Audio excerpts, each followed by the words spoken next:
حسین کا مقصد بدل نہیں سکتا، غم حسین کا مقصد بدل نہیں سکتا، خیام جل گئے پیغام جل نہیں سکتا، خیام جل گئے پیغام جل نہیں سکتا، نشے کو صبح علم سے ڈرا شب عاشور، نشے کو صبح علم سے ڈرا شب عاشور، حسین کہہ دے تو سورج نکل نہیں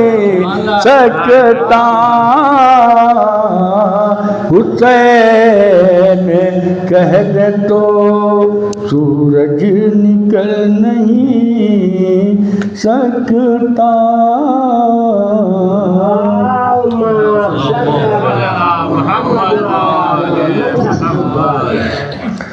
زندہ اسلام کو کیا تو نے،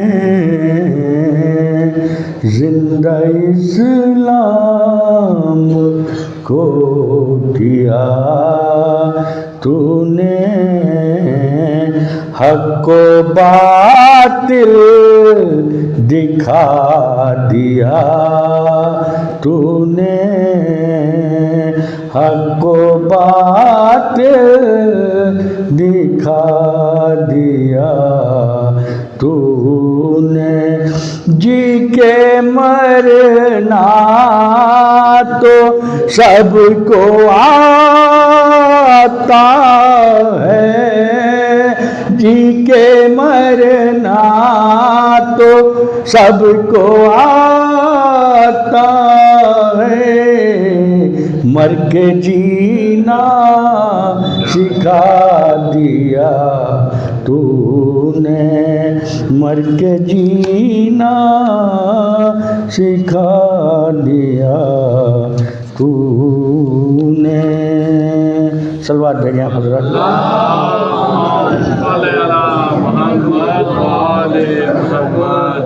سلام بچن شیر، ایک صلوات اور بھیجیں حضرت،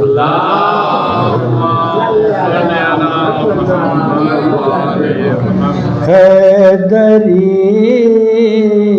کوئی علی سا اور نہ صفدر دوسرا، حیدری کوئی علی سا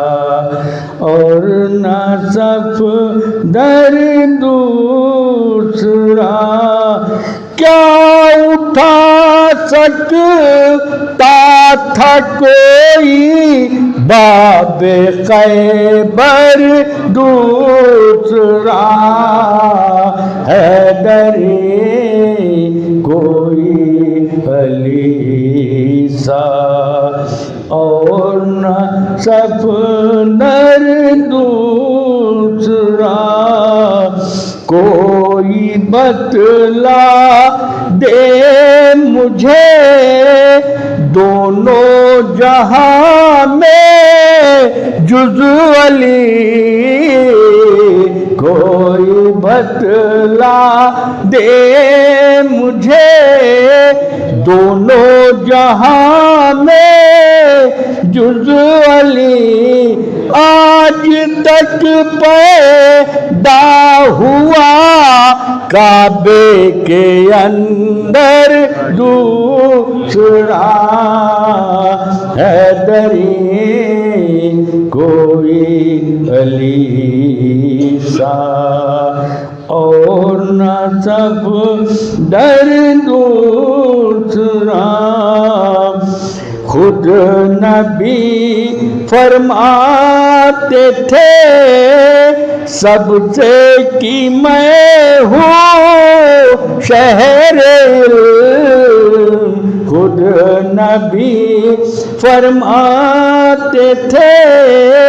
سب سے کہ میں ہوں شہر کوئی حیدر کے سوا اس کا نہیں در دوسرا حیدری کوئی علی سا نعرہ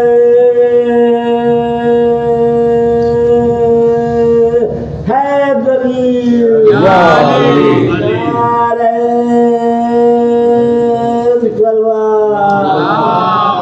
صلی گر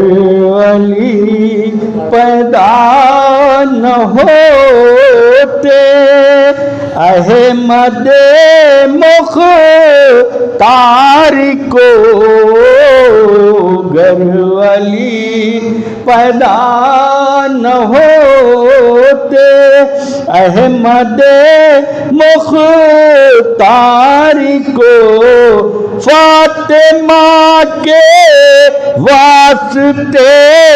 ملتا نہ شوہر دوسرا حیدری کوئی علی سا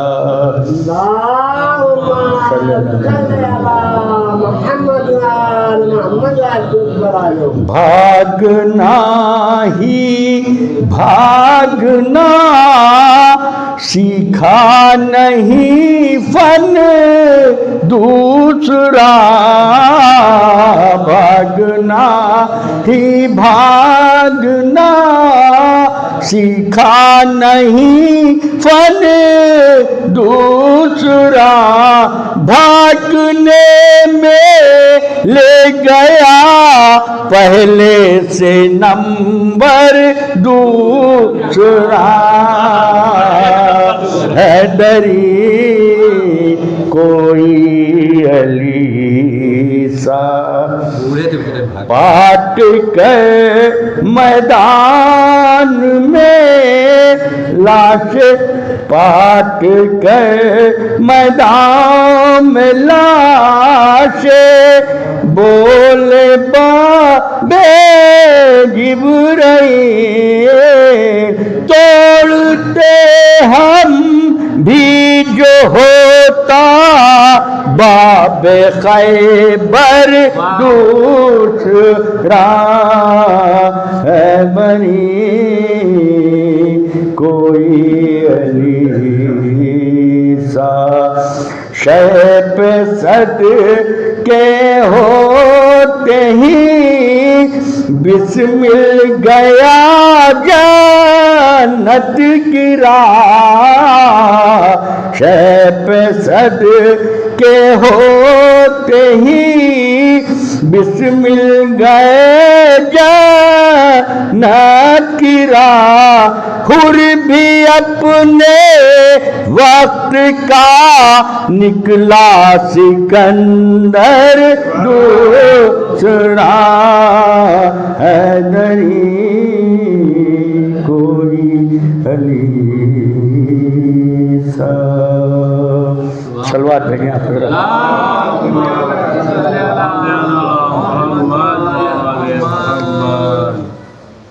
نکلے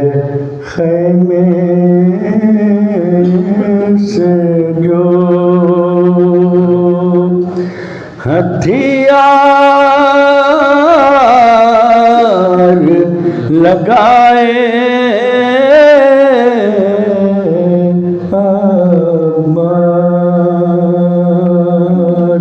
نکلے خیمے سے جو ہتھیار لگائے بار چڑھ کے رہوار پہ میدان میں جو آئے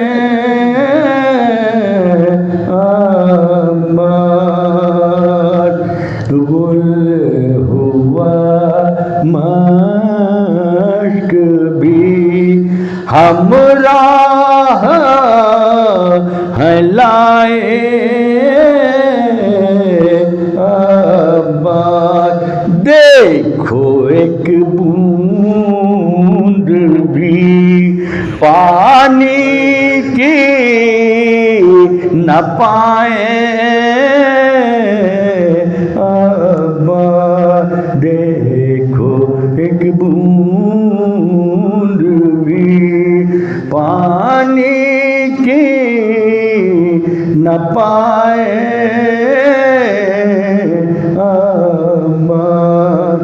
غم ہے پیاسوں کے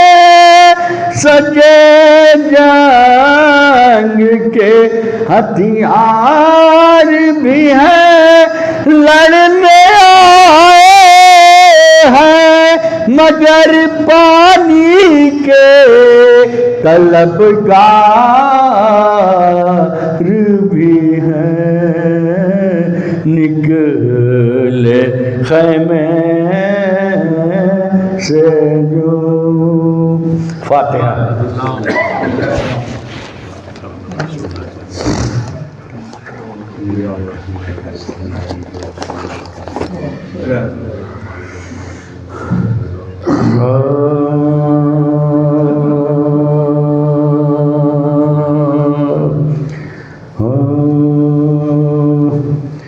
لاش اکبر کی جو مقتل سے اٹھا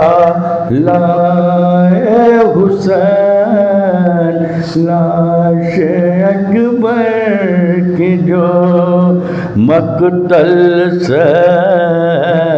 اٹھا لائے حسین نوجوان کو صفے اول سے اٹھا لائے حسین ارے چاند کو شام کے بادل سے اٹھا لائے حسین جابلب شیر کو جنگل سے اٹھا لائے حسین دی صدا لاش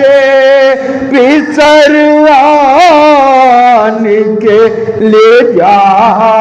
بانو ارے چھن گیا برچی سے اکبر کا کلیجہ بانو لاش اکبر کی جو دیکھ کے آخری دیدار پہ سر مرتا ہے ارے سامنے آنکھوں کے یہ نور نظر مرتا ہے اب کوئی دم میں میرا رش کے کمر مرتا ہے منہ سے باہر ہے زبان تشنا جگر مرتا ہے منہ سے باہر ہے زبان تشنا جگر مرتا ہے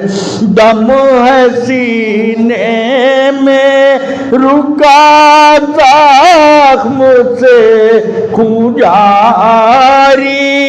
ہے شہر بانو تیرا گھر لٹنے کی تیاری ہے، لاش اکبر کی جو مقتل سے اٹھا لائے حسین، ارے پہنچی خیمے میں جو حضرت کی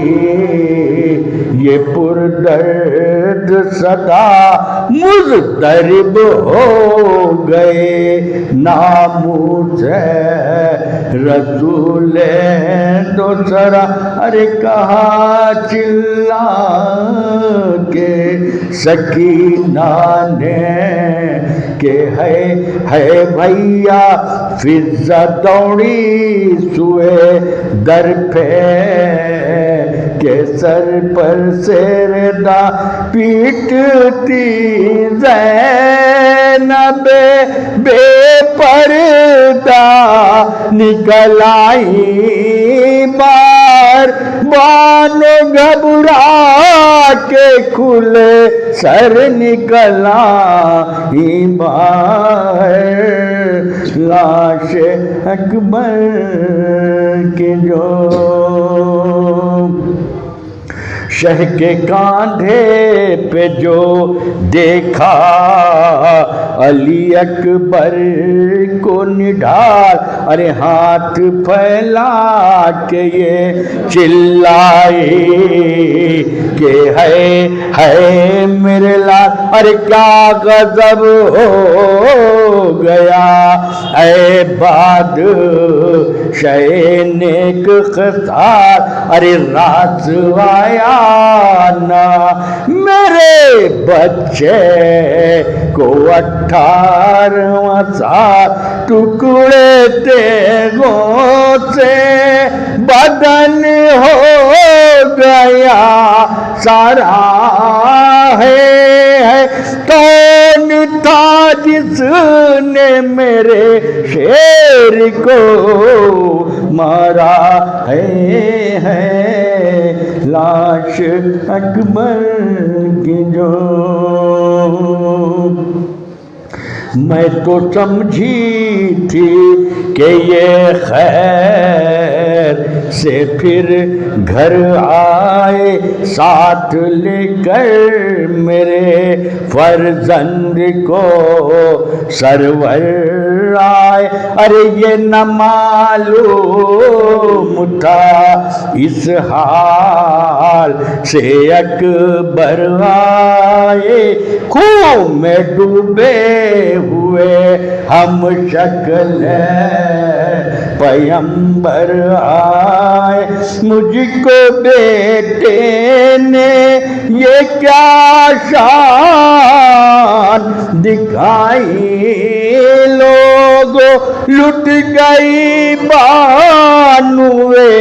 ناشاد، دہائی لوگوں لاش اکبر کہہ کے یہ لاش پہ سر خیمے میں سرور، کہہ کے یہ لاش پہ سر خیمے میں لائے سرور، ہاتھ اکبر کے سنبھالتا کوئی اور کوئی سر شین فرزند کو آہستہ لٹایا لا کر، گر کے پہلو میں تڑپنے لگی ماں خستہ جگر، کہتی تھی دل پہ سے نہ ظلم کی کھائی بیٹا، ارے آنکھیں کھولو نہیں مرتی ہے یہ دائی بیٹا، لاش اکبر کی جو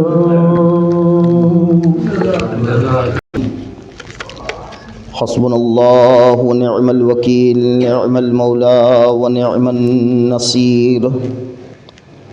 أعوذ بالله السميع العليم من الشيطان الرجيم بسم الله الرحمن الرحيم الحمد لله الذي لم يتخذ صاحبة ولا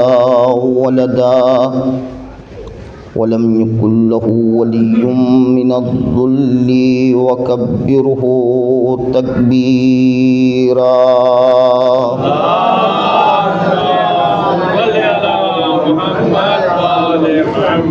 والصلاة والسلام والتحية والإكرام على الرسول النبي الأمي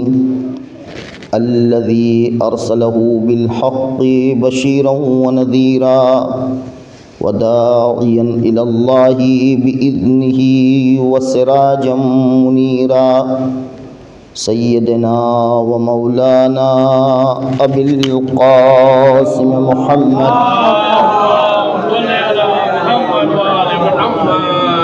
وعلى أهل بيته الطيبين الطاهرين الغر الميامين المعصومين الذين أذهب الله عنهم الرجس وطهرهم تطهيرا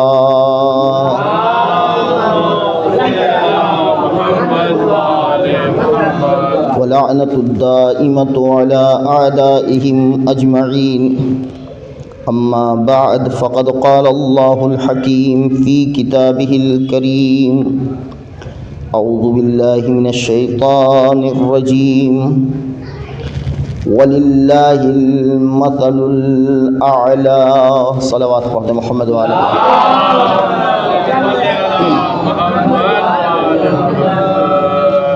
التماس ہے ایک بار سورہ حمد اور 3 بار سورہ توحید کی تلاوت فرما کر اظہر عباس مرحوم ابن تجمل حسین مرحوم، حسن حیدر مرحوم ابن شاکر عباس، حسین حیدر مرحوم ابن شاکر عباس، حسین بانو مرحومہ بنت شبیر حسین، فاطمہ زہرا مرحومہ بنت امیر عباس مرحوم کی ارواح کو ایصال فرمائیں۔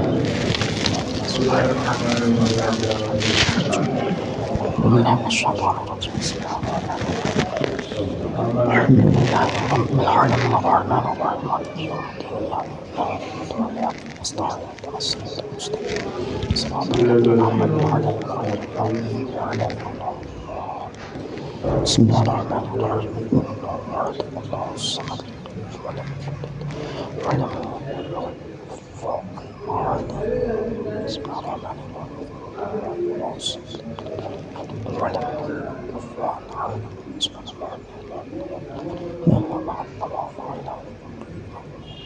صلوات پڑھیں محمد و آل محمد۔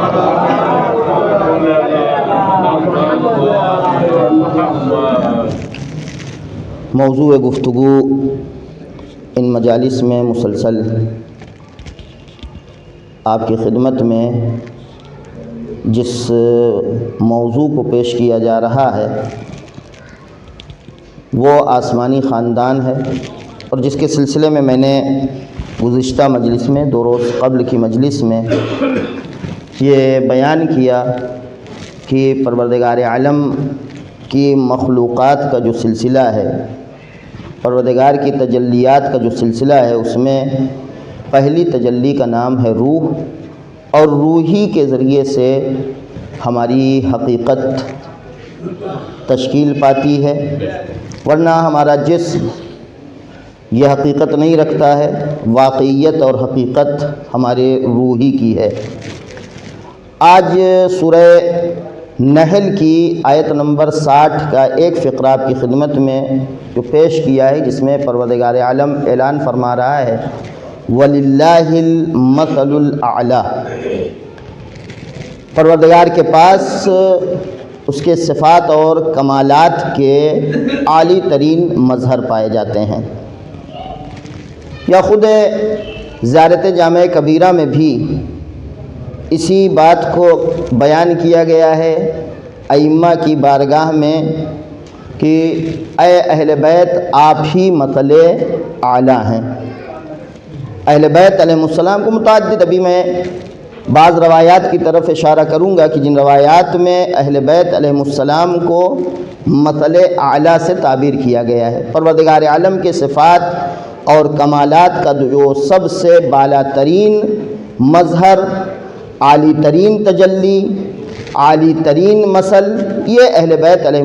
السلام کی ذات گرامی ہے۔ لہذا اس لفظ اور اس فقرے کے ذیل میں جو گفتگو میں نے گزشتہ مجلس میں کی ہے اسی سلسلے سے ہوگی، بس یہ کہ گزشتہ مجلس میں نے زیادہ زور جو ہے وہ قرآن کی آیت پہ دیا تھا، اور آج اسی سلسلے کو روایات کی روشنی میں آپ کی خدمت میں عرض کیا جائے گا۔ قرآن کی آیت کی روشنی میں نے یہ بیان کیا کہ ہماری روح جو ہے اس کا تعلق اس تجلی پروردگار سے ہے کہ جو پروردگار عالم کی پہلی تجلی، اولین تجلی کہی جاتی ہے، اور یہی ہمارے لیے کمال کا باعث ہے، ہمارے لیے اصل حسب و نسب یہی ہے، ہمارے لیے واقعیت یہی ہے، ہماری حقیقت بھی یہی ہے کہ جس کا ہمارے لیے جاننا بہت ضروری ہے۔ اس حوالے سے کہ اہل بیت ہی ہماری حقیقت ہیں، اہل بیت کی ذات کے گرامی ہی وہ ذات ہے کہ جن سے ہمارا روحانی رشتہ ہے، یہی وہ افراد ہیں کہ جو واقعی ہمارا خاندان ہے۔ انہی کی وجہ سے جو ہم اب تک سنتے چلے آ رہے تھے کہ ہماری پیدائش کا باعث یہی ہیں، ہماری خلقت کا باعث یہی ہیں، اس کی حقیقت یہ ہے کہ اگر ہم اپنے وجود کی اصلیت کو دیکھیں تو ہمارے وجود میں یہی ہیں۔ ابھی تک یہ سنا کہ باعث خلقت یہی ہیں، کائنات کی خلقت کا باعث یہی ہے، ہم انسانوں کی پیدائش کا باعث یہی ہیں، لیکن حقیقت یہ ہے کہ ہمارے وجود کی جو حقیقت ہے اس حقیقت کا نام ہے اہل بیت اطہار علیہ السلام۔ لہذا پیغمبر اکرم صلی اللہ علیہ وآلہ وسلم کی ایک حدیث کی جس میں آپ نے فرمایا نحنو کلمۃ التقوی، کلمہ تقوی جہاں بھی یہ کلمہ تقوی ہم ہیں، والسبیل الہدی ہدایت کا راستہ ہم ہی ہیں، والمثل الاعلی مثل اعلیٰ بھی ہم ہی ہیں۔ پروردگار عالم کے جو کمالات اور اس کے اوصاف کے پہلی تجلی اور اس کا کامل ترین مظہر ہے وہ ہم ہی ہیں۔ والحجۃ العظمی سب سے بڑی حجت ہم ہی ہیں، والعروۃ الوثقی مستحکم ترین ریسمان پروردگار عالم تک پہنچنے کے لیے ہم ہی ہیں۔ یا دوسری جگہ پر خود رسول خدا صلی اللہ علیہ وآلہ وسلم مولا کائنات علی بن ابی طالب علیہ السلام کو مخاطب کر کے فرماتے یا علی انت حجت اللہ، اے علی آپ خدا کی حجت ہیں، انت باب اللہ آپ باب اللہ ہیں، اللہ تک پہنچنے کا جو دروازہ ہے وہ آپ ہیں، انت طریق الی اللہ اللہ تک پہنچنے کا راستہ بھی آپ ہی ہیں، انت نبأ عظیم سورہ نبأ تیسرے پارے کی جو شروع میں ہے اس میں نہیں، ابتدائی میں اما یتساءلون عن النبأ العظیم، یہ آپس میں ایک دوسرے سے پوچھتے ہیں کس کے بارے میں؟ نبأ عظیم کے سلسلے میں۔ پیغمبر نے واضح کر دیا یہ جو پوچھتے ہیں ظاہر سی بات ہے کفار قیامت کے معتقد نہیں تھے، کفار کو کیا پڑی تھی کہ وہ پوچھیں قیامت کیا ہے، قیامت نبأ عظیم سے مراد کیا ہے؟ یہاں مسلمان جن کو پتا تھا جو مانتے تھے اللہ کو ان کو پریشانی اس بات کی تھی نبأ عظیم کیا ہے۔ انت نبأ عظیم، اے علی آپ ہی نبأ عظیم ہے جس کے بارے میں قرآن مجید میں اعلان ہو رہا ہے، وَأَنْتَ صِرَاطُ الْمُسْتَقِيمِ، اے علی آپ ہی صراط مستقیم ہے، وَأَنْتَ مَثَلُ الْأَعْلَى آپ ہی پروردگار کے کامل ترین عالی ترین مثل ہیں۔ اس لفظ پہ آپ توجہ دیجئے گا، غور سے مجلس سنیے گا، اس لیے کہ میں بارہا یہ عرض کرتا ہوں کہ یہ باتیں غور سے سننے والی ہیں، نہ گفتگو کرتے ہوئے ہماری مجلس کو سنا جا سکتا ہے، نہ موبائل کو کھیلتے ہوئے ہماری مجلس کو سنا جا سکتا ہے، نہ جسم کو یہاں رکھ کے روح کو گھر میں رکھ کے ہماری مجلس سنا جا سکتا۔ اگر توجہ کریں آپ یہی لفظ مسئلہ اعلیٰ پر انشاءاللہ بہت لطف آئے گا کہ جس بات کو میں آپ کی خدمت میں عرض کرنا چاہتا ہوں. یہاں پر جس بات کی طرف اشارہ مقصود ہے، پیغمبر نے مولا کائنات کو مخاطب کر کے ایک جگہ خود کا نحنو عروۃ الوثقیٰ، نحنو مثل الاعلیٰ، دوسری جگہ مولا کائنات، یعنی کل ملا کر اہل بیت علیہم الصلاۃ والسلام کی ذات وہ ہے جو مثل اعلیٰ ہے. پروردگار عالم کے صفات اور کمالات سب میں پائے جاتے ہیں، ہم میں بھی پائے جاتے ہیں، آپ میں بھی پائے جاتے ہیں، ہر انسان میں بھی ہر انسان میں پائے جاتے ہیں. اور پروردگار تو یہ وعدہ کرتا ہے، یہ دوسری روایات ہیں جن کو تفصیل کے ساتھ میں اشارہ نہیں کرنا چاہتا، چونکہ بہرحال کبھی وقت کو بیلنس کرنا پڑتا ہے، کبھی 55 منٹ ہو جاتا ہے تو کبھی جو ہے 40-45 منٹ بھی کرنا پڑے گا. پروردگار کہتا ہے جو ہم نے حکم دیا، یہ حدیث ہے، واضح لفظوں میں حدیث ہے کہ پروردگار یہ اعلان کرتا ہے کہ اے میرے بندو، جو میں نے حکم دیا ہے اسے تم انجام دو، اس کے پابند بن جاؤ، میں تمہیں اپنے جیسا بنا لوں گا.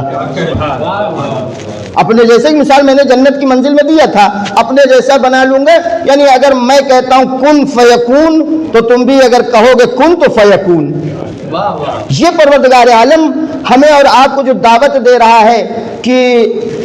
تم بھی ہمارے صفات کا مظہر بن سکتے ہو، یہی پروردگار عالم اہل بیت علیہ السلام کو مثل اعلیٰ سے تعبیر کر رہا ہے کہ اگر تمہارے اندر لیاقت پائی جاتی ہے، تمہارے اندر صلاحیت پائی جاتی ہے کہ تم اس منزل پہ پہنچ جاؤ کہ تم ہمارے کمال اور صفات کا مظہر بن سکتے ہو، تو یہ یاد رکھو تمہارے اندر یہ لیاقت پائی جاتی، تم بن نہیں پاتے ہو. اہل بیت اور تم میں فرق یہی ہے کہ ان میں لیاقت بھی پائی جاتی ہے اور وہ مثل اعلیٰ بن بھی گئے ہیں. ایک صلوات پڑھ دیں محمد وآل محمد. تو اہل بیت علیہ الصلوۃ والسلام، اچھا اس بات کا ہمارے لیے جاننا کتنا ضروری ہے، کیوں اتنا ضروری ہے ہمارے لیے جاننا کہ یہ ہماری اصل ہے، ہمارا حسب و نسب ہے، ہماری واقعیت انہی سے وابستہ ہے، ہماری اصلیت انہی سے وابستہ ہے، ہمارا واقعی خاندان یہی ہے. اس لیے کہ اگر ہم انہیں نہ پہچانیں گے، ہم اپنی روح کو نہ پہچانیں گے، ہم اپنی اصلی حیثیت نہ پہچانیں گے، بلکہ یہ تعبیر استعمال کی جائے جو موضوع گفتگو ہے، اگر ہم اپنا اصلی خاندان نہ پہچانیں گے تو یہ یاد رکھیے گا ہم کبھی کامیاب نہیں ہو سکتے، ہم کبھی کامیابی کی منزل کی طرف آگے بڑھ ہی نہیں سکتے اگر ہم نے اپنے کو نہ پہچانا، اگر ہمیں اپنی شناخت نہ ہوئی، اگر ہم نے اپنا خاندان نہ پہچانا. اگر ہم نے اپنا خاندان پہچان لیا، ہم نے اپنی اصلیت جان لیا، اس وقت چونکہ میں نے بارہا ابتدا میں یہ تاکید کی ہے، ہمیں آگے چل کے جو مرحلہ طے کرنا ہے وہ مرحلہ یہ ہے کہ ہم زیارت جامع کبیرہ کی شرح کے ذیل میں، زیارت جامع کبیرہ کے شرح کے عنوان سے جو گفتگو ہوگی اس میں اہل بیت علیہ الصلوۃ والسلام کی شخصیت کو، ان کے مقام کو، ان کے رتبے کو درک کر سکیں. اگر ہم پہلی منزل میں خود کو نہ پہچان سکے، اپنا اصلی خاندان ہی بھول بیٹھے، اپنی اصلی حیثیت ہی بھول بیٹھے، اپنی واقعیت بھول بیٹھے، اپنی حقیقت بھول بیٹھے، تو یاد رکھیے گا جب اہل بیت کی عظمت کی گفتگو ہوگی، ان کے مقامات کی بات آئے گی، ان کے مقامات کا تذکرہ ہوگا تو ہم جلدی سے درک نہیں کر پائیں گے. وجہ یہی ہے چونکہ ہم نے خود کو پہچانا نہیں، ہمیں اپنی شناخت نہیں ہے، لہذا اہل بیت کے فضائل کی منزل میں جلدی سے ہماری زبان اعتراض کھل جاتی ہے. فلاں صاحب بڑا غلو کرتے ہیں، فلاں صاحب اخباری ہو گئے ہیں، فلاں ذاکر جو ہے وہ صرف جو ہے وہ اخباریوں والی گفتگو کرتا ہے. یہ ہر آدمی اخباریوں کی گفتگو نہیں کرتا ہے، ہر آدمی غالی نہیں ہے، ہر آدمی اہل بیت کو بڑھا نہیں رہا ہے. حقیقت تو یہ ہے کہ اگر ہم نے اپنے کو پہچان لیا ہوتا، اپنی حقیقت کو جان لیا ہوتا، اپنا اصلی خاندان سمجھ لیا ہوتا تو اہل بیت کے مقامات کو سمجھنا آسان ہو گیا ہوتا. ہم نے اپنے ہی کو نہیں پہچانا. جب اپنا اصلی خاندان نہیں پہچانا تو پھر مشکل یہاں پر یہی پیدا ہوگی کہ جب اہل بیت علیہ السلام کی فضیلت بیان کی جائے گی تو وہاں پہ ہم نہیں سمجھ پائیں گے، درک نہیں کر سکتے، فوراً شک و شبہے کا شکار ہو جائیں گے. اور بالخصوص آج کے دور میں تو یہ سمجھ لے فیشن بن چکا ہے، یہ فیشن بن چکا ہے جو بات سمجھ میں نہ آئے اس کا انکار کر دو. آسانی کے ساتھ۔ سب سے آسان راستہ یہی ہے کہ جو بات سمجھ میں نہ آئے اسے رد کر دیا جائے، اسے انکار کر دیا جائے۔ لہٰذا نہ جانے کتنے ایسے خطبہ اور ذاکرین بیچارے ایسے ہیں، میں بیچارے اس لیے کہہ رہا ہوں میں جانتا ہوں حقیقت کیا ہے، وہ جو بیان کرتے ہیں چونکہ سامنے والے انہیں سمجھ نہیں پاتے ہیں، لہٰذا فوراً وہ بیچارے یا غلو کی تہمت ان پر لگا دی جاتی ہے یا اخباری ہونے کی تہمت لگا دی جاتی ہے۔ لیکن پہلی منزل پر اگر ہم یہ سمجھ لیں، یہ حقیقت جان لیں، یہ سمجھ جائیں کہ اگرچہ ہمارے اس بدن کو وجود دیا ہے ماں باپ کے نطفے نے، لیکن ہماری حقیقت یہ بدن نہیں ہے جو ماں باپ کے نطفے سے مل کر تیار ہوا ہے۔ ہماری حقیقت وہ روح ہے کہ جس کے لیے پروردگار عالم نے، جس کی وجہ سے ہمارے عظمت بخشی ہے، ہمیں فضیلت عطا کیا ہے۔ ہماری حقیقت وہ روح ہے کہ جس کی وجہ سے پروردگار عالم نے ہمیں مسجود ملائکہ بنایا ہے۔ ہماری حقیقت در حقیقت اہل بیت علیہ الصلوۃ والسلام ہے۔ ہمارے اس زمینی رشتے کی کوئی حیثیت نہیں ہے، ہمارے اس زمین پر تیار ہونے والے خاندان کی کوئی حیثیت نہیں ہے۔ لاکھ ہم بہت بڑے خاندان سے تعلق رکھتے ہوں، لاکھ بہت بڑے ہی حسب و نسب سے تعلق رکھتے ہوں، لیکن یہ یاد رکھیے گا کہ یہ زمین جتنا بڑا خاندان ہو، جتنا عالی حسب و نسب ہو، کتنا بھی عالی حسب و نسب ہو، یہ زمینی حسب و نسب ہے۔ لیکن اگر کوئی حسب و نسب ایسا ہے کہ جو حسب و نسب جاودانگی جس میں پائی جاتی ہے، جو ہمیشہ رہنے والا ہے، جو رشتہ ہمارا ہمیشہ باقی رہنے والا ہے، وہ جسم کا رشتہ نہیں ہے، جو رشتہ ہمیشہ باقی رہنے والا ہے وہ روح کا رشتہ ہے۔ ایک صلوات پڑھ دیں محمد و آل محمد پر۔ اس لیے کہ ہمارا اصلی خاندان یہ اہل بیت ہے، ہمارا اصلی خاندان رسول اور آل رسول ہے۔ اگر ہم اس نقطے کو محسوس کر سکیں کہ ہمارا اصلی حسب و نسب رسول اور آل رسول ہیں، ہمارا اصلی خاندان، ہمارا اصلی رشتہ کس سے ہے؟ رسول اور آل رسول سے۔ ہماری حقیقت انہی کی وجہ سے ہے، ہماری واقعیت انہی کی وجہ سے ہے۔ اگر ہم یہاں تک سمجھ سکے تو یہ جملہ کہنا ہمارے لیے آسان ہوگا کہ یاد رکھیے گا کہ جسمانی اعتبار سے سادات سے وابستہ ہونا یہ بہت بڑی فضیلت نہیں، فضیلت ہے اپنی جگہ، جو سادات ہے خدا کا شکر ہے، انہیں خدا کا شکر ادا کرنا چاہیے، لیکن سادات ہونا اتنی بڑی فضیلت نہیں ہے، اس لیے کہ خاندانی طور پر سید ہو جانا یہ بدن کا رشتہ ہے، یہ زمینی رشتہ ہے، لیکن روحی روحانی طور پر اہل بیت سے جو رشتہ ہے وہ ہمارا، جو واقعیت ہے ہماری، یہ سب سے برتر ہے۔ یہی وجہ ہے کہ حضرت امام جعفر صادق علیہ الصلوۃ والسلام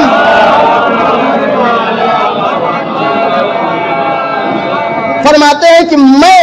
اپنے اوپر اس لیے فخر نہیں کرتا کہ میرا حسب و نسب علی ابن ابی طالب سے ہے، میں فخر تو اس بات پر کرتا ہوں کہ علی کی ولایت کا اقرار کرنے والا ہوں۔ اے صلوات پڑھ دے محمد و آل محمد۔ لہذا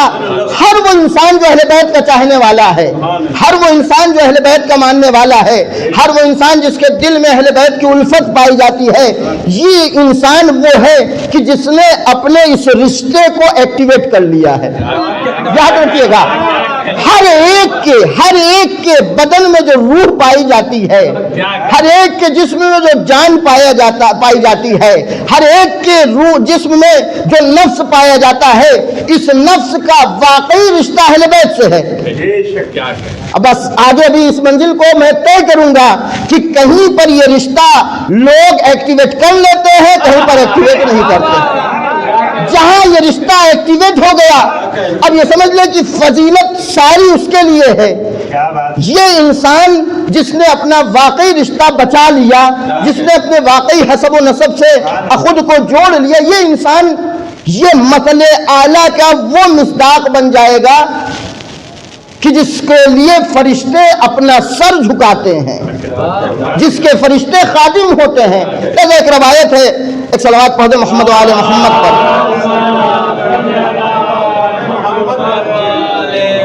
ایک اور صلوات پڑھ دے محمد و آل محمد پر۔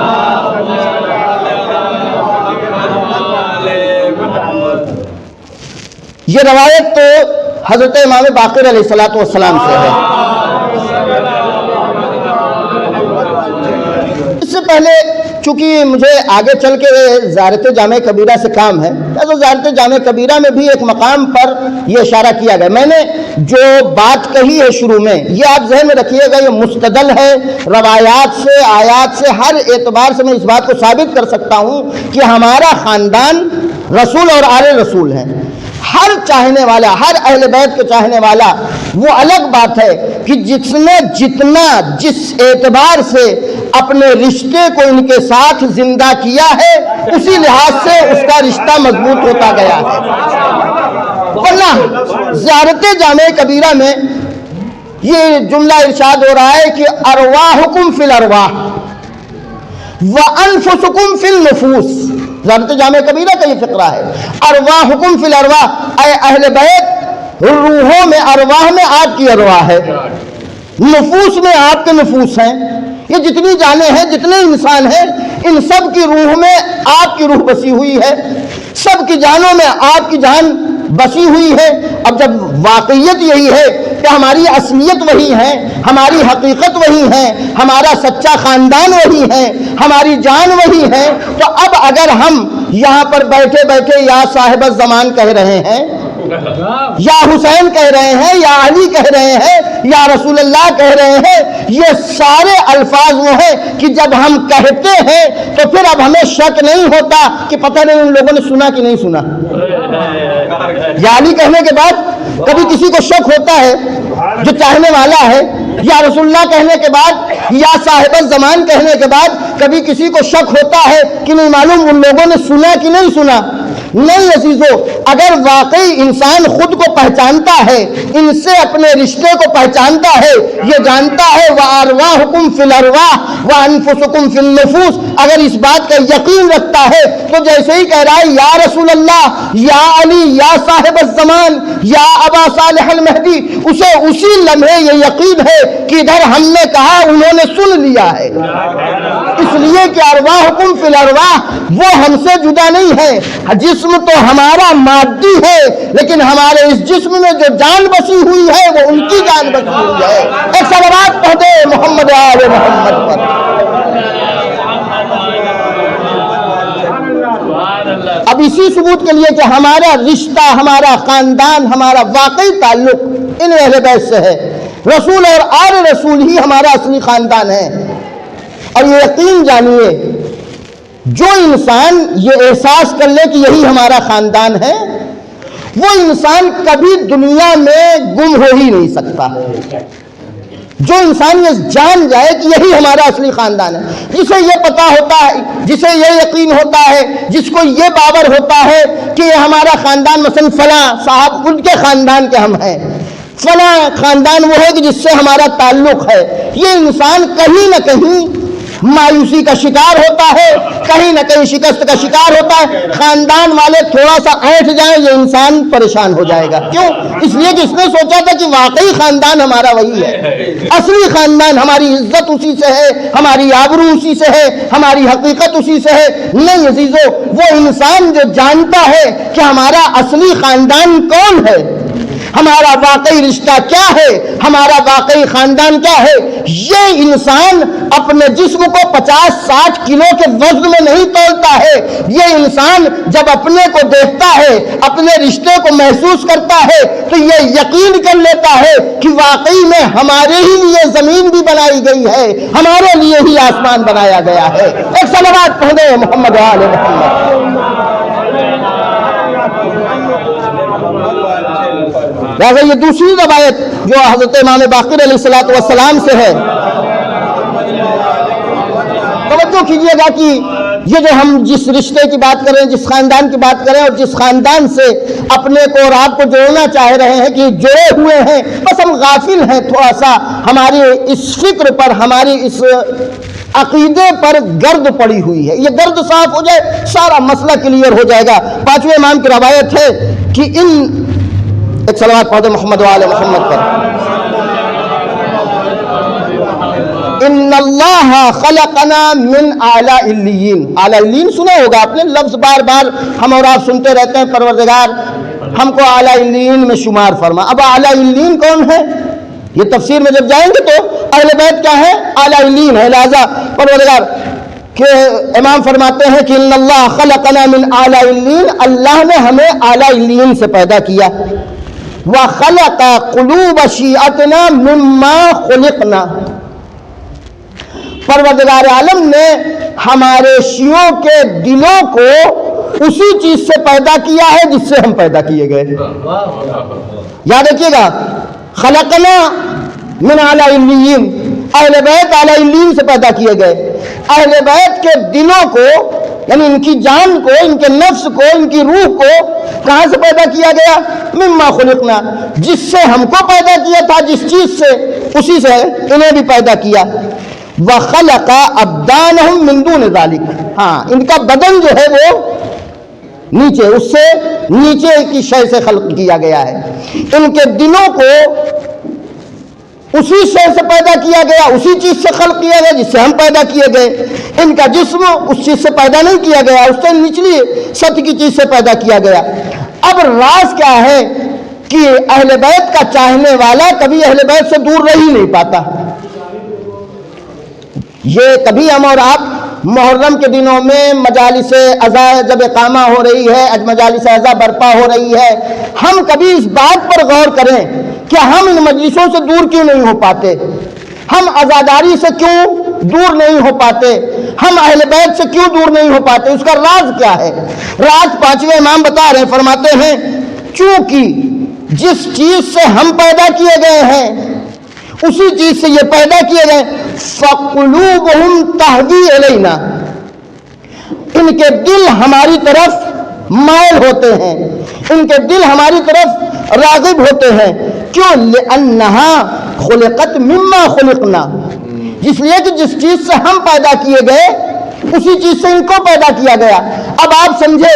ایک اہل بیت کا چاہنے والا، اہل بیت کا معتقد، اہل بیت کا ماننے والا، اب آپ سب کو برابر نہ سمجھیے گا، یہ میں بار بار کہہ رہا ہوں، اہل بیت کا ماننے والا، اہل بیت کا چاہنے والا، اہل بیت پر عقیدہ رکھنے والا، وہ انسان اہل بیت سے دور کیوں نہیں ہو پاتا؟ اس لیے کہ دونوں کا جو خلقت کی جو شے ہے جس سے پیدا کیے گئے ہیں یہ دونوں ایک ہیں. اب کوئی شیعہ مجلس کیوں نہیں چھوڑتا؟ اب کوئی شیعہ عزاداری کیوں نہیں چھوڑتا؟ اب کوئی شیعہ جلوس کیوں نہیں چھوڑتا؟ جبکہ اسے یہاں کچھ پیسے نہیں دیے جاتے، رقم نہیں دی جاتی، درہم و دینار نہیں دیے جاتے، بلکہ خرچ کرتا ہے. خرچ کرنے کے بعد وہ اس میں شرکت کرتا، خرچ بھی کرتا ہے، شرکت بھی کرتا ہے. اور بلکہ اب شیعوں تک محدود نہ رہے، اس لیے کہ اگر آپ شیعوں پہ آ گئے کہ شیعہ صرف یہ جو واقعی معنی میں شیعہ ہے، یہ شیعہ کیوں جو ہے وہ حسین ابن علی علیہ السلام کا غم مناتے ہیں؟ کیوں شیعہ جو ہے، اگر اس کا جواب آسان ہے، کہیں گے یہ چونکہ ان کا دین یہی ہے، ان کا عقیدہ یہی ہے، لہٰذا یہ مناتے ہیں، یہ جواب آسان ہو جائے گا. خوب، اگر شیعہ جو ہے وہ اپنے دین اور عقیدے کی بنیاد پر امام حسین علیہ السلام کا غم مناتے ہیں، عزاداری کرتے ہیں، تو پھر یہ ہندو کیوں کرتے ہیں؟ ان کا اس دین سے کون سا تعلق ہے؟ پھر یہ عیسائی کیوں کرتے ہیں؟ دوسرے مذہب والے کیوں کرتے ہیں؟ یہ ایک عیسائی باپ تھا جو آیا ہوا تھا اربعین کے موقع پر کربلا میں، اس سے ایک انٹرویو لینے والے نے پوچھا، کہا کہ چہلم اور اربعین جو ہے اس کا تعلق تو امام حسین علیہ السلام سے ہے، امام حسین مسلمانوں کے امام ہیں، اور آپ یہاں کیوں آئے ہوئے ہیں؟ تو وہ بڑا بہترین جواب دیتا ہے. وہ کہتا ہے کہ دیکھو، یہ میں مانتا ہوں کہ مسلمانوں کا نبی کوئی اور ہے، ہمارا نبی کوئی اور ہے. ہمارے اور مسلمانوں کے درمیان نبی میں تو اختلاف ہے، لیکن جو حسین مسلمانوں کا ہے وہی حسین ہمارا ہے. دونوں کا حسین الگ نہیں ہے، وہ نبی ہونے میں اختلاف ہے لیکن حسین کے سلسلے میں اختلاف نہیں ہے. یہی جس اعتبار سے بھی جتنا کسی انسان نے اپنے وجود کے اندر کے حسین کو زندہ کر لیا ہے وہ اسی لحاظ سے حسین کا عاشق ہوتا ہے. اب آپ فیصلہ خود کر سکتے ہیں، ایک انسان واقعی عزاداری کا عاشق ہوتا ہے، ایک انسان واقعی مجلسوں کا عاشق ہوتا ہے، ایک وہ انسان ہے جو گھر میں بیٹھے بیٹھے سنتا رہتا ہے، مجلس روز ہوتی رہتی ہے، کیا ضرورت ہے جانے کی. ایک وہ انسان جو حسین کا نام سن لے تو بے تحاشا جلوس میں نکل پاتا ہے، چاہے جتنی پریشانی ہو، چاہے جتنی مصیبت ہو۔ ایک وہ انسان کہ جو سن رہا ہے لیکن یہی کہہ کے بیٹھ جا رہا ہے، ارے آگے بھی تو ہوتا رہتا ہے جلوس، ہر روز جلوس کا سلسلہ، ہر روز مجلسوں کا سلسلہ۔ فرق کیا ہے؟ دیکھیے، یاد رکھیے گا، اہل بیت ہر ایک کے وجود میں ہیں، ہر ایک کے اندر حسین پائے جاتے ہیں، لیکن بس فرق یہ ہو جاتا ہے کہ کوئی اپنے وجود کے حسین کو ایکٹیویٹ کر لیتا ہے، کوئی نہیں کر پاتا۔ جو جتنی مقدار میں اپنے وجود کے اہل بیت کو، اپنے وجود کے حسین کو زندہ کر لیتا ہے، اسی مقدار میں اہل بیت کا عاشق ہو جاتا ہے۔ اور صلوات پڑھو محمد و آل محمد پر۔ امام زمانہ بلند تر صلوات، مومنین کی صحت کے لیے بلند تر صلوات۔ اور اب ایک بات آ گئی ہے تو میں کہتا چلو یاد رکھیے گا، ہم محرم میں عزاداری کرتے ہیں، غیر محرم میں عزاداری کرتے ہیں، جب بھی ہمیں موقع ملتا ہے غم حسین منانے بیٹھ جاتے ہیں، کبھی کسی رشتہ دار کے ایصال ثواب کے بہانے، کبھی مثلا ائمہ کی شہادت کے موقع پر۔ یہ مختلف موقع پر ہم جو عزاداری کرتے ہیں، ہم جو امام حسین علیہ السلام کا غم مناتے ہیں، یہاں پر واقعی غم منانا اور واقعی عزادار ہونا، واقعی حسین والا ہونا یہیں پر ہوگا جب ہم یہ سمجھ سکے کہ ہم حسین ابن علی سے کتنے قریب ہو رہے ہیں۔ ورنہ خاندانی طور پر حسین والا ہو جانا، نسبی طور پر حسین والا ہو جانا، آباء و اجداد کے بنائے ہوئے رسومات کی پابندی کرنے کے لیے حسین والا ہو جانا، یہ بہت آسان ہے، لیکن اپنے کو اس رشتے سے قریب کر لینا، اپنے کو اس حقیقت سے قریب کر لینا، اپنے کو اپنے وجود کے حسین سے قریب کر لینا، یہی اصل عزاداری ہے، یہی حقیقت عزاداری ہے۔ جو انسان اپنے اندر کے حسین کو جتنا زیادہ بیدار کر لے، جتنا زیادہ زندہ کر لے، وہ انسان اتنا ہی بڑا حسینی ہوگا، اتنا ہی زیادہ حسینی ہو جائے گا۔ لہذا ہمارا یہ جو سلسلہ اہل بیت علیہ الصلوۃ والسلام کے ساتھ ہے، کہ جو واقعی رشتہ ہے، جو حقیقی رشتہ ہے، کہ جس کے بارے میں متعدد جگہوں پر پیغمبر نے بھی یہی کہا، اہل بیت کی زبان پر بھی یہی رہا ہے کہ دیکھو سارے رشتے تمہارے لیے اہمیت رکھتے ہیں، تمہیں مطلقہ طور پر صلہ رحم کا حکم دیا جاتا ہے، لیکن کبھی زندگی میں کسی موڑ پر یہ فراموش نہ کرنا کہ تمہارے اصلی رشتہ دار ہم ہیں۔ قرآن بار بار حکم دے رہا ہے صلہ رحمی کا، حدیثوں میں صلہ رحمی کے لیے بار بار حکم دیا جا رہا ہے، لیکن واقعی اور اصلی اور سب سے برتر رشتہ داری، سب سے بڑا رشتہ جو ہمارا ہے وہ کس کے ساتھ ہے؟ اہل بیت کے ساتھ ہے۔ اگر ہم نے سارے رشتوں کا بھرم محفوظ رکھا، ہم نے سارے رشتہ داروں کے ساتھ صلہ رحمی تو کیا، لیکن جو ہمارا واقعی رشتہ دار ہے، جو ہمارا حقیقی رشتہ دار ہے، اس کے ساتھ ہم نے صلہ رحم نہیں کیا، تو پھر یاد رکھیے گا وہ سارے رشتہ داروں کے ساتھ صلہ رحم کرنا بیکار ہو جائے گا۔ اگر ہم نے جو حقیقی رشتہ دار ہیں کہ جو اہل بیت ہیں، ان کے ساتھ اگر ہم نے صلہ رحم نہیں کیا، لہذا کہیں ایسا نہ ہو کہ آپ یہ تصور کریں کہ یہ کہاں کہا گیا ہے، یہ کس جگہ کہا گیا ہے کہ اہل بیت واقعی رشتہ دار ہیں اور یہی سب سے بڑے حقدار ہیں صلہ رحمی کے۔ اب ان کے ساتھ صلہ رحمی کیا ہے؟ صلہ رحمی یہ ہے کہ اگر ہمارے اندر صلاحیت پائی جاتی ہے، امکان پایا جاتا ہے، تو جائیں ان کے مزارات کی زیارت کرنے کے لیے، ان کے قبروں کی زیارت کرنے کے لیے جائیں۔ نہیں ان کے امکانات پایا جا رہا ہے، کہیں پر فرش عزا بچھائی جا رہی ہے، ہم پر مجلس میں شرکت کر لیں، یہ صلہ رحم ہے۔ کبھی یہ کریں صلہ رحمی کرنے کے لیے ان کی مجلسوں میں شرکت کریں، ان کے جلوسوں میں شرکت کریں، اور کبھی صلہ رحمی کرنے کے لیے ان کی طرف سے لوگوں کی مدد کر دیں، ان کی طرف سے لوگوں کا تعاون کر دیں، ان کی طرف سے غریبوں کا تعاون کر دیں، یہ بھی صلہ رحمی کا مصداق ہے۔ تو بہرحال ہمارے لیے جہاں سارے رشتہ داروں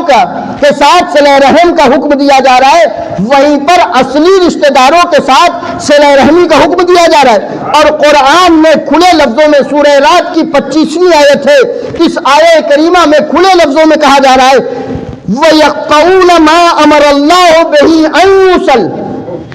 مذمت کر رہا ہے قرآن ان لوگوں کی کہ جو سارے رشتے تو جوڑ کر رکھتے ہیں، یہ ہمارا داماد ہے یہ حکومت کا وزیر بن جائے، یہ ہمارے داماد کا بھائی ہے یہ فلاں جگہ کا گورنر بن جائے، تو میں آپ لوگوں کو نہیں کہہ سکتا، تاریخ سے مثال لا سکتا ہوں کہ یہ ہمارا فلاں رشتہ دار ہے، اس کو فلاں جگہ کی گورنر، یہ ہمارا فلاں رشتہ دار یہ فلاں جگہ کا وزیر بن جائے، اس کو یہ عہدہ دے دیا جائے، اس کو وہ پوسٹیں دے دی جائے، اس کو خزانچی بنا دیا جائے، اس کو مال کی ذمہ داری دے دی جائے، اس کو مثلاً بیت المال کا خزانچی بنا دیا جائے۔ یہ سارے عہدے تقسیم کرنے کے بعد اگر اہل بیت سے وابستگی نہ رہے تو قرآن کہہ رہا ہے کہ قابل مذمت ہے وہ لوگ، جہنمی ہے وہ لوگ، لعنتی ہے وہ لوگ، داخل جہنم ہے وہ لوگ کہ یقطعون ما امر اللہ بہ ان یوصل، اللہ نے جہاں صلہ رحم کا حکم دیا ہے وہاں قطع رحم کرتے ہیں۔ جو وہ قطع رحم کرتے ہیں قرآن نے ان کا مصداق بتایا کہ یہ کیا کیا ہے، پھر ان کے اندر خرابی کیا پائی جاتی ہے۔ ساری رشتہ داری انہوں نے بچا لی، لیکن جو واقعی رشتہ دار تھے، جو واقعی ان کا خاندان تھا، جو اصلی ان کے رشتہ دار تھے، جو سب سے بڑے رشتہ دار تھے، ان سے انہوں نے قطع رحم کر لیا۔ تو اب قرآن ان کی نشانی بتا رہا ہے کہ دیکھو جو اصلی رشتہ داروں سے، واقعی رشتہ داروں سے قطع رحم کر لیتے ہیں، یفسدون فی الارض، زمین پر فتنہ پھیلانے والے وہی ہیں، زمین پر فساد پھیلانے والے وہی ہیں، زمین پر خون خرابہ کرنے والے وہی ہیں۔ اب دوسرے لفظوں میں میں کہہ دوں کہ فرشتوں نے جو کہا تھا پروردگار یہ انسان زمین پر خون بہائے گا، آؤ مسلمانوں پہچان لو اس آیت کی روشنی میں کہ زمین پر خون بہانے والے کون ہیں، زمین پر فتنہ کرنے والے کون ہیں۔ تو بس عزیزوں پہچاننے کا نسخہ قرآن نے بتایا، جو اصلی رشتہ داروں کے ساتھ، جو اصلی خاندان کے ساتھ صلہ رحم کر رہے ہیں، یہ واقعی وہ لوگ ہیں کہ جن کو فرشتوں کو حکم دیا گیا ہے کہ ان کا سجدہ کریں، اور جنہوں نے ان کے ساتھ قطع رحم کیا ہے، جنہوں نے ان کے ساتھ صلہ رحم نہیں کیا ہے، یہ وہی لوگ ہیں جو زمین پر فساد برپا کرنے والے ہیں، زمین پر فتنہ برپا کرنے والے ہیں۔ اب ہمیں کہنے کی ضرورت نہیں ہے کہ داعش کا تعلق کہاں سے ہے، طالبان کا تعلق کہاں سے ہے، النصرہ کا تعلق کہاں سے ہے۔ قرآن نے بتا دیا ان کو پہچاننے کی ایک ہی ترکیب یہ ہے کہ یہ دیکھ لو زمین پر فساد کر رہے، یعنی انہوں نے اپنے رشتہ داروں سے علیحدگی اختیار کر لی ہے۔ اے صلوات پڑھ دے محمد والے۔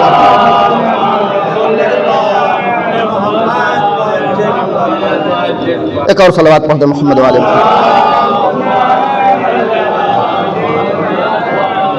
ہمارا اصلی رشتہ انہی سے ہے، ہمارا واقعی خاندان یہی ہے، اور اگر ہم اس بات کو بار بار میں یہ دہرا رہا ہوں کہ ہمارا اصلی خاندان یہی ہے، ہمارا واقعی خاندان یہی ہے، اگر ہم نے اس کو یقین کر لیا، خود جاننا کافی نہیں ہے، مجلس میں سن لینا کافی نہیں ہے، ہمیں یہ یقین ہونا چاہیے کہ ہمارا اصلی خاندان یہی ہے۔ اور لفظ کو سادہ کر دوں اور آسان کر دوں، جسے یہ یقین ہو جائے کہ ہمارے اصلی ماں باپ اہل بیت ہیں، یعنی ہمیں اگر یہ یقین ہو جائے کہ ہمارے اصلی ماں باپ کون ہے، علی، فاطمہ، حسن، حسین، وہ انسان جو آج تک اپنا اصلی خاندان ہی ڈھونڈ نہ پایا ہو، آج تک اپنا اصلی حسب و نسب ہی تلاش نہ کر پایا ہو، یہ انسان پوری زندگی مایوسی کا شکار رہے گا۔ خدا نخواستہ اگر کسی کا باپ مثلاً بہت اچھا آدمی نہیں تھا، معاشرے میں سماج میں بدنام تھا، تو یہ انسان چونکہ اپنے اصلی خاندان کو یہی باپ سمجھ رہا تھا، اپنا اصلی رشتہ اسی باپ کو سمجھ رہا تھا کہ اگر رشتہ بھی دیکھنے جائے گا تو کہے گا نہیں، ہم ابا مر چکے ہیں، ہمارا خاندان مثلاً یہاں نہیں ہے، بہت دور ہے، ان سے ملاقات نہ ہو پائے گی۔ کیوں یہ چھپا رہا ہے اپنا حسب و نسب، اپنا خاندان کیوں چھپا رہا ہے؟ اس لیے کہ یہ اب تک یہی سمجھ رہا تھا کہ ہمارا واقعی خاندان یہی ہے، ہمارا اصلی خاندان یہی ہے۔ لیکن جب انسان کو معلوم ہو جائے اور یہ یقین ہو جائے کہ ہمارا اصلی رشتہ رسول اور آل رسول سے ہے، ہمارے واقعی ماں باپ رسول اور آل رسول ہے، ہمارے واقعی ماں باپ علی اور فاطمہ ہیں، ہمارا واقعی ماں باپ یہ اہل بیت اطہار علیہ السلام ہے۔ تو یاد رکھیے گا، جب انسان کی احساس ہو جائے ہم ان کے فرزند ہیں، ہم ان کے فرزند ہیں، ہم اہل بیت کے فرزند ہیں، یہ انسان دنیا میں جب کوئی قدم اٹھائے گا تو یہ سوچتے ہوئے اٹھائے گا کہ دیکھو یہ قدم جو ہم آگے بڑھا رہے ہیں ہمارا رشتہ کیا ہے۔ یعنی کوئی بھی انتخاب، کوئی بھی کام، کوئی بھی راستہ جب یہ اختیار کرے گا وہیں پر یہ احساس ہوگا کہ ارے ہم تو فلاں کے فرزند ہیں، ہم تو فلاں کے سے تعلق رکھتے ہیں، ہمارا اصلی خاندان یہ لوگ ہیں، ہمارے اصلی حسب و نسب یہ ہیں۔ تو ایسا انسان دنیا چھوڑ بھی دے گی تو مطمئن رہے گا کہ ہم اہل بیت کے ساتھ ہیں، اہل بیت ہمارے ساتھ ہیں۔ لہذا آپ تاریخ میں اتنی نہ جانے کتنی مثالوں کو دیکھ سکتے ہیں جو یہ سمجھتے تھے، جو یہ جانتے تھے، جن کو یہ یقین تھا کہ ہمارا واقعی حسب و نسب، ہمارا واقعی رشتہ ان زمینی رشتوں سے وابستہ ہے۔ وہ حسین جو خود جا کے دعوت دے رہے، ایسے بھی افراد تھے، حسین ابن علی بنفس نفیس گئے ہیں ان کے پاس،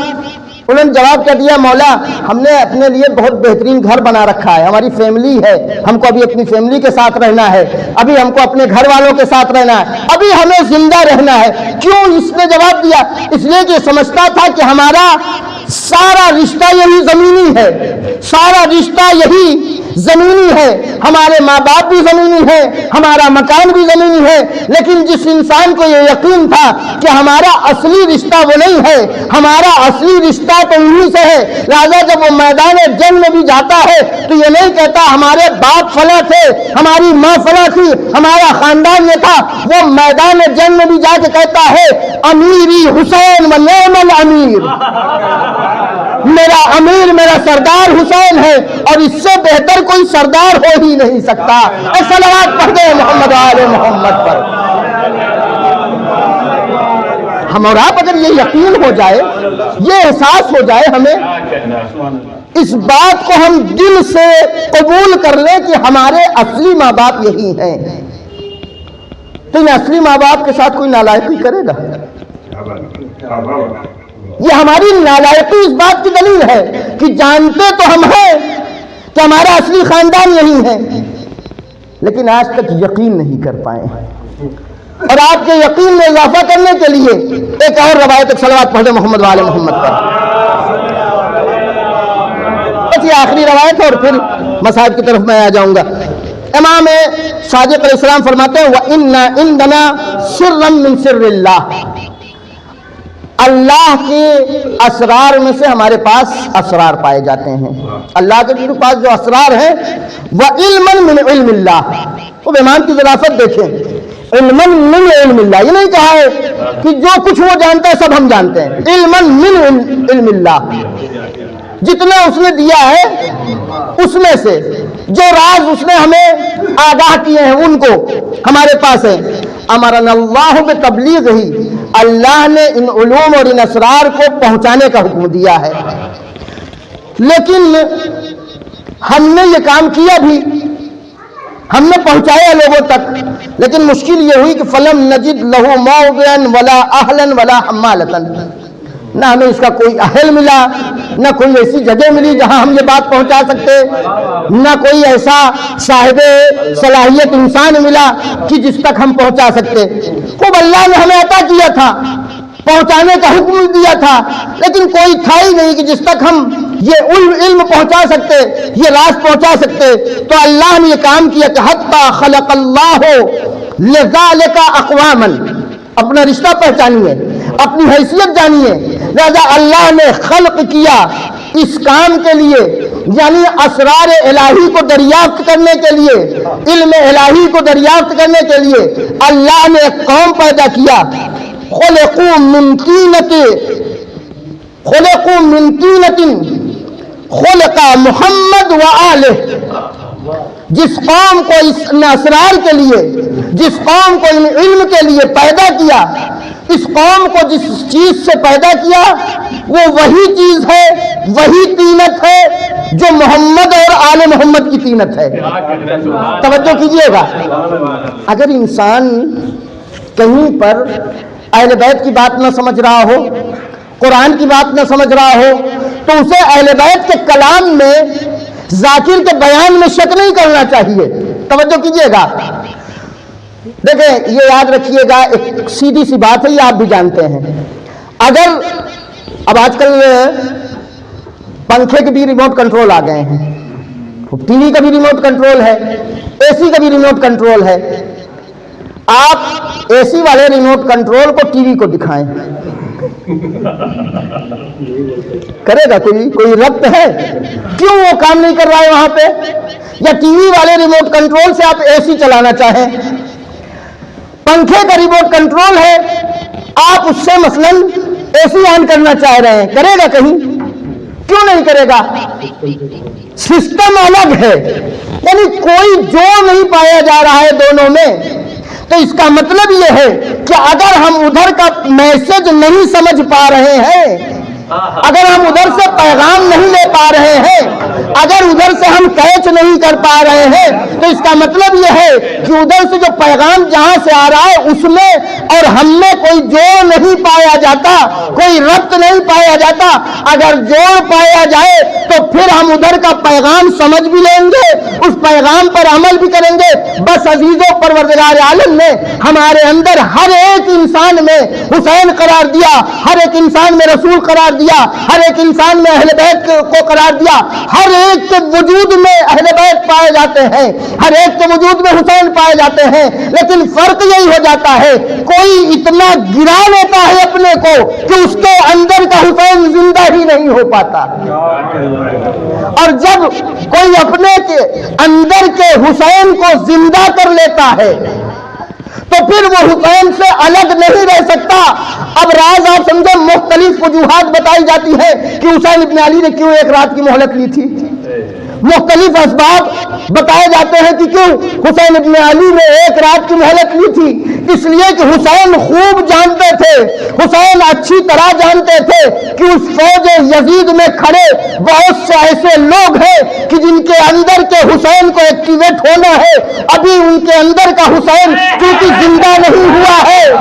لہذا ایک رات کی مہلت لی تاکہ جن کے وجود کا حسین ابھی زندہ نہیں ہوا ہے ان کے وجود کا حسین زندہ ہو جائے۔ لہذا صبح عاشور ایک ہر کی مثال ہم اور آپ جانتے ہیں، کب تقریباً 10 افراد ایسے ہیں کہ جن کے اندر کا حسین جب بیدار ہو گیا تو ادھر فوج یزید میں کھڑے نہ رہ سکے، جیسے ہی ان کے اندر دونوں میں میسج دینے والے میں، میسج کیچ کرنے والے میں جیسے ہی جو پیدا ہو گیا، ادھر ٹھہر نہ سکا، ادھر سے کھچ کے حسین کی طرف آیا۔ ایک صلوات پڑھ دے محمد وآل محمد۔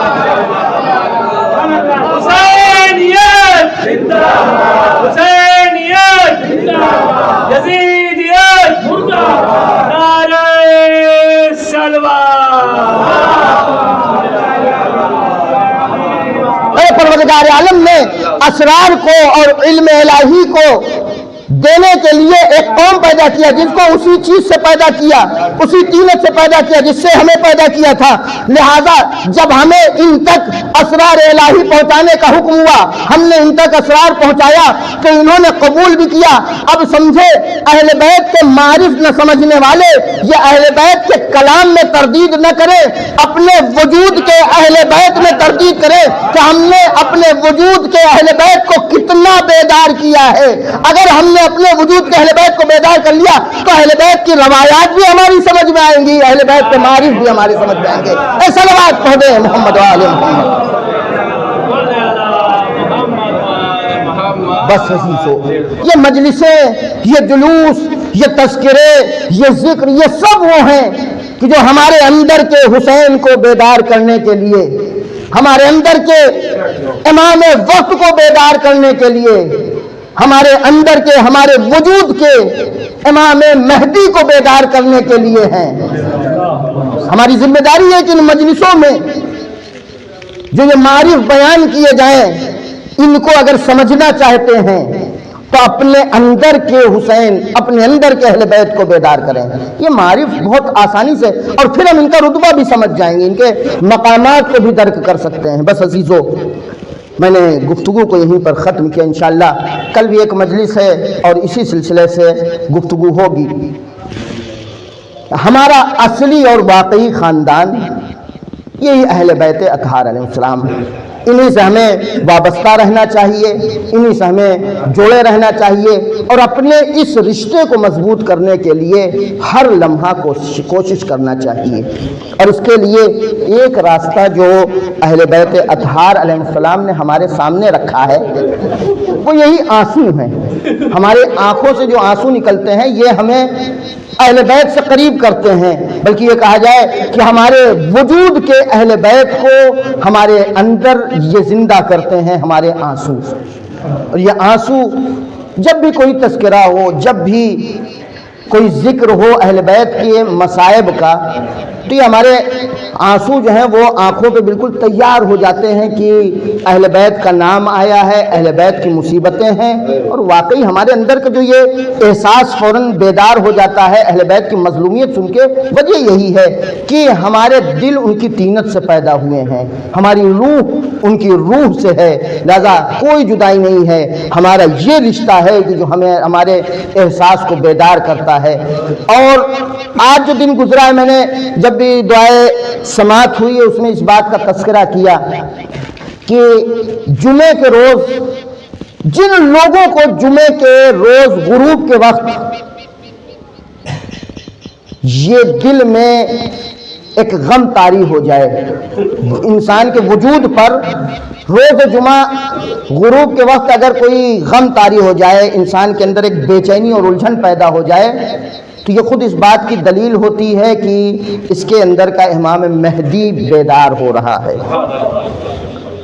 لہذا اگر ہم اپنے وجود کے اہل بیت کو بیدار کریں تو آئیں کربلا چلیں، کہ جہاں اہل بیت کی مظلومیت کی مختلف داستانیں ہیں۔ چونکہ بزرگوار یہاں مجلس میں موجود ہیں اور ان کے لیے بھی پرسا ہو جائے یہ منزل کہ جن کے بیٹے ان کی آنکھوں کے سامنے دنیا سے رخصت ہوئے ہیں،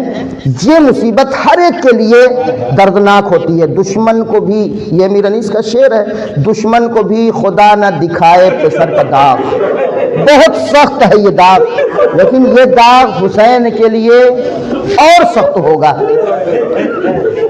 کل کی تاریخ میں جناب علی اکبر کی ولادت بعض روایات کے اعتبار سے ہے، تو وہ علی اکبر جو حسین کے لیے، اب میں وقت نہیں ہے کہ وہ ساری باتیں بیان کر سکوں، حسین کے لیے کس قدر اہمیت رکھتے تھے، بس یہ سمجھ لیں علی اکبر کے جانے سے حسین بالکل ٹوٹ گئے تھے۔ اور دو تین منٹ حسین ابن علی کے اس موقع کو جہاں پر حسین ابن علی کے لیے بہت سخت گزرا ہے علی اکبر کے ساتھ لمحہ۔ علی اکبر چوتھے امام ناقل ہیں اس روایت کے، اس تاریخ کے چوتھے امام خود ناقل ہیں، فرماتے ہیں کہ میں غش کے عالم میں تھا کہ مجھے احساس ہوا میرے قدموں سے کوئی اپنا چہرہ مس کر رہا ہے۔ اس کے آنکھوں کے آنسو جب میرے پیر میں محسوس ہوئے، میں نے آنکھیں کھولا تو میں چونک اٹھا، میں تڑپ گیا، دیکھا میرا بھیا علی اکبر اپنے چہرے کو میرے قدموں سے مل رہا تھا۔ میں تڑپ کر میں نے کہا بھیا علی اکبر آپ کیوں یہ کام کر رہے ہیں؟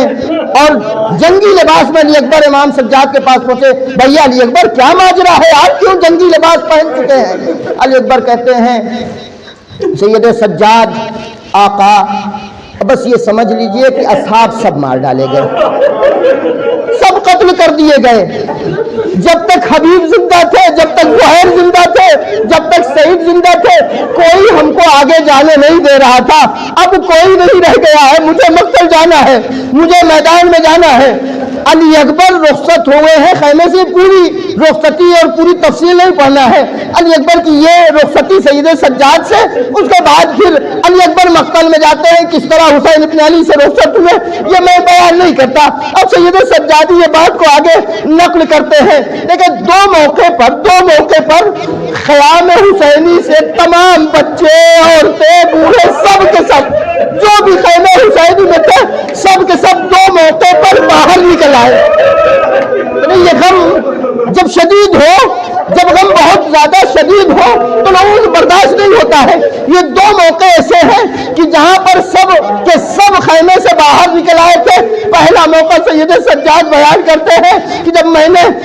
نعرہ شیون کی آواز سنا، خیمے کا پردہ اٹھا کر دیکھا تو دیکھا کہ سارے بچے، ساری عورتیں، ساری بچیاں یہ سب خیمے کے باہر ہیں۔ میں نے غور سے ایک منظر دیکھا تو میں سمجھ گیا ماجرا کیا ہے۔ میں نے جو منظر دیکھا وہ منظر یہ تھا، میں نے دیکھا میری پھوپھی اماں اپنے بھائی حسین کو پہلو کو سنبھالے ہوئے لے کر